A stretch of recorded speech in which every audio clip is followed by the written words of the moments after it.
Hello there, welcome back. Today I'm going to talk about Hasard Balthazar, about Bresson's film. This is part of the series I'm doing because the big video of the week is emotional films from the 60s and 70s. I'm covering two films near the end of that video.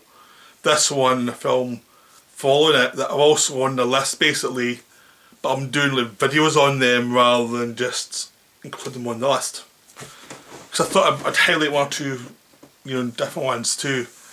And then the final video of the week will be a totally different subject. So, hope that makes sense. Right, so Hasard Balthazar is also part of my Bresson season. This is Bresson's donkey film. This is as close as you get to the Disney films you can get. I mean, it's his Bambi, but Bambi was looking at humanity rather than just having them as hunters in the background. Hasard Balthazar was a film I saw in the Edinburgh Film Festival when it was in the late 90s. They had a Bresson season. Actually, it was when I was first introduced to Bresson, because I saw this, Pickpocket, Machete, I'm sure one or two other ones, and there were special screenings, and it was a really good season. I was at the festival for something else, but I kept on going back to these films as it kept on getting shown. It was a wonderful experience. It's really good way to see Bresson as in the big screen if you can, because there's something to the way he makes his films that are cinematic, even though they don't seem to be as cinematic as some of the David Lean films, because they're based on like shots of hands and sides of faces and someone writing. They don't seem as if they should be cinematic, but they are, because it's like how long the shot stays in someone. It's about what they say and how it's affecting you while looking at their face as they speak, like, unemotionally. It's how sequences interact with other sequences in the film, and because they're not throwing like very emotional overacting on you, you have to interpret them for what's been shown, as if it's the way people actually live their lives. Most people do not live their lives like overacting hams. People tend to talk in either monotone or they talk really fast and over emotional. And if you do the over emotional thing, it becomes very tiring pretty quickly. And if you do the monotone thing, it's probably more accurate to the way people live their lives a lot of the time. But it's also a stylization. It's like taking away all the emotion of what people are doing and saying what they actually do and what's the reality of their existence. If you take away the surface joy, the surface jokes that are like what's hiding, is what's separating you from the person's soul. It's like, because a lot of time it's deflection. So even though joy is there in life, it's just that sometimes people hide behind supposed joy. And Balthazar is kind of, the reason I'm bringing this up is Balthazar is like the donkey who sees it all. Balthazar, we start the film as Balthazar is a young donkey who's just been born, and he's separated from his mother and basically bought by a family who just want it as a pet. But they're staying over the summer at this house, and Balthazar's just the donkey, and they pet it and they take photos of it. And then they move away because one of the daughters is ill from this family and is obviously going to die.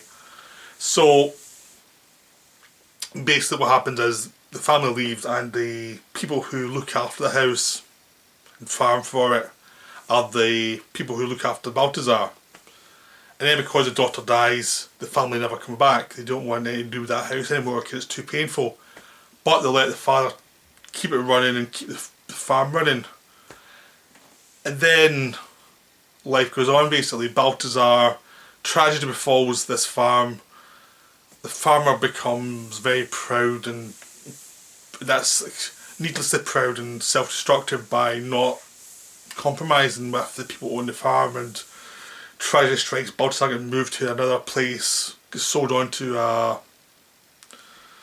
bakers who have to use him to deliver the bread to different places, where he's basically there's a sadistic baker who has a job delivering all the bread, and he treats Balthazar horribly. And Balthazar goes through different masters as they think he's going to die, and somebody else, some homeless guy, takes him instead, saying, "I'll be fine, I'll bring him back," and he gets to own him for a bit.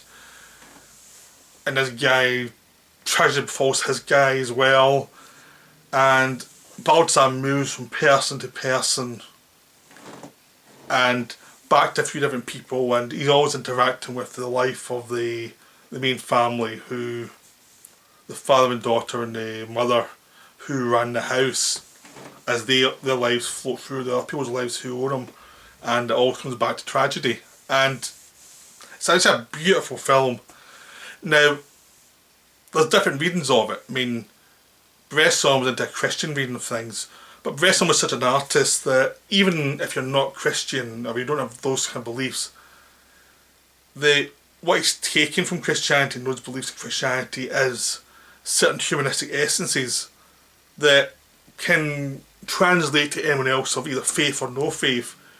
They're not the things that would divide people, it's the things that affect people and what people take from Christianity as the flaws in people. Like he says, apparently Balthazar witnesses and experiences the 7 deadly sins of humanity, which is lust, greed, and all the rest of it. He's viewing all the sins, and he's like paying for the sins with beatings and disease and almost dying a few different times. And there's that interpretation of it. There's also interpretation that someone who's not religious like me would take, which is Balthazar's just seeing life as it is. You know, he's seen people who are in dead-end jobs who strike out at others because they're a little evil and that's all they've got. You know, they're just brutal people who are going to cause others around them harm, and is going to cause pain for everybody. There's other people who are weak and who don't know what they want and who strike out and cause trouble as they try and discover who they are. There's other people who are too proud, and there's people who are just weak with relatives who they should be stronger with. So you're seeing lots of different people who you'd see in real life within this time. You see a homeless person who, instead of being the sentimental thing, you realise he's very self-destructive and self-hating, and it's more complicated than just some poor homeless guy. He's as a complicated character. But because of Bresson, he's not throwing a lot of speeches showing how complicated it is. It's just showing his essence as he goes through life and his actions. So everyone's defined by their actions, not by what they say. What they say is usually kind of bland, because they're not educated to express themselves that way. So it's how they express themselves physically and to each other just by looks and by their actions that tell you everything you need to know about them. Because this is not like Pickpocket, where the lead character is very articulate.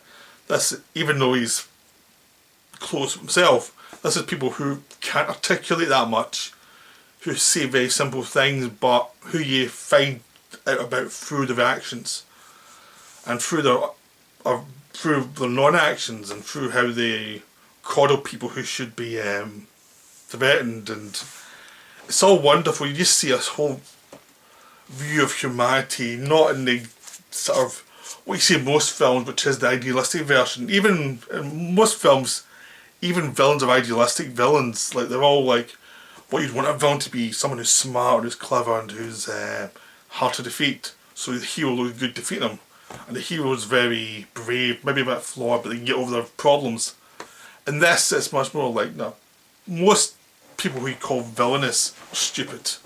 They're just petty. They don't think anything through. They're destructive. They go back and forth to jail, and they don't do much with their lives. But they destroy other people, and they get away with a lot.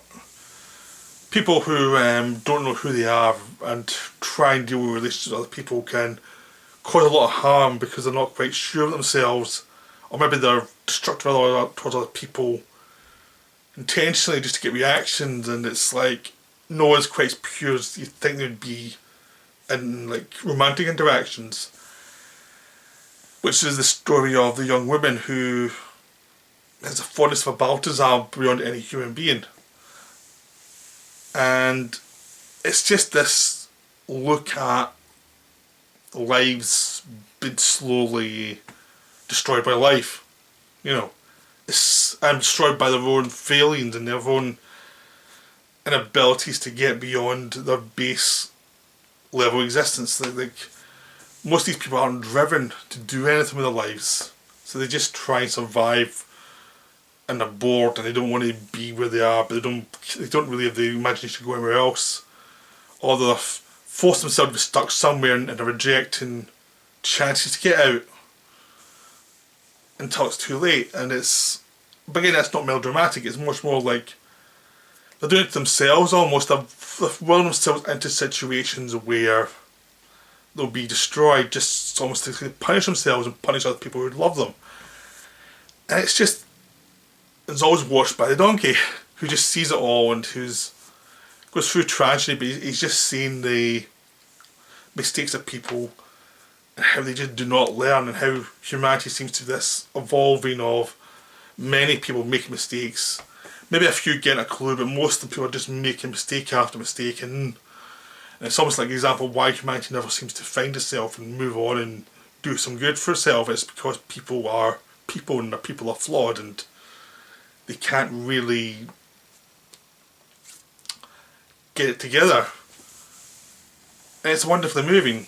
You know, it's just wonderful. I mean, if you want to be nihilistic, you say it shows people as animals because it shows how animalistic they are and how unthinking they are. But also you can just say it just shows people as flawed and how badly they're designed, how badly they're not put together psychologically to survive life. But it's just people, though, so it's just like, you can see whatever way you want. You can see it through a religious angle, you can see it through a humanitarian angle, or a nihilistic angle, and you'll find some truth to it because Bresson's focused on how people behave, not how you'd like them to behave. And this animal watch them throughout the whole time.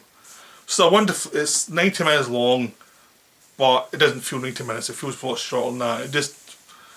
And it keeps to the normal Bressonian pace, which everything's very deliberate.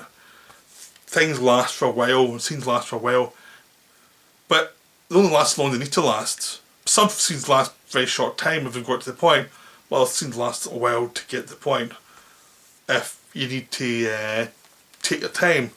But everything feels deliberate, but at the same time it doesn't feel like you're wasting any time. It's always like it's there to give you the mood, to give you the sense of humanity within this context. And there's a donkey watching it all and going from one bad situation to another, because Balthazar never gets a break. Whenever there's a chance he might get some bit of luck just comes and slaps him and puts him back to where he was and he's stuck somewhere else. It's an amazing film, it's just beautiful. It's definitely one of my most emotional films of the 60s and 70s. It's so good it deserves its own video, that's how good it is. So I hope you enjoyed this and I hope you go and watch Balthazar. Criterion has a great release of it, which is a terrific transfer, some extras, a booklet, it's wonderful, some Blu-ray. I would highly recommend getting it. So I hope you enjoyed the video and I'll be back soon.